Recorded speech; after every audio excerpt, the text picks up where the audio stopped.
ஒரு வழியா இந்த பஸ்ல டிராவல் பண்றதுக்கு வாய்ப்பு கிடைச்சிருச்சு.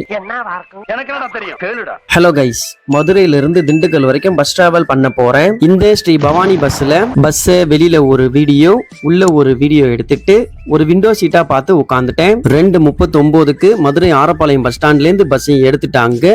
பஸ் எடுத்து கொஞ்சம் தூரம் போனதும் கண்டக்டர் அண்ணன் டிக்கெட் கொடுக்க வந்தாங்க. மதுரையில இருந்து திண்டுக்கல் வரைக்கும் 45 ரூபாய் டிக்கெட் சார்ஜ் பண்ணாங்க. டிக்கெட்டை வாங்கிட்டு வெளியில வேடிக்கை பார்த்துக்கிட்டே டிராவல் பண்ணிட்டு வந்தேன். இந்த பஸ் மதுரை ஆரப்பாளையம் பஸ் ஸ்டாண்ட்ல எடுத்து பறவை, சமயநல்லூர், வாடிப்பட்டி, அம்மை நாயக்கனூர், கொடை ரோடு, சின்னாலப்பட்டி பிரிவு, காந்தி கிராமம் வழியா திண்டுக்கல் பஸ் ஸ்டாண்டை ரீச் பண்றாங்க.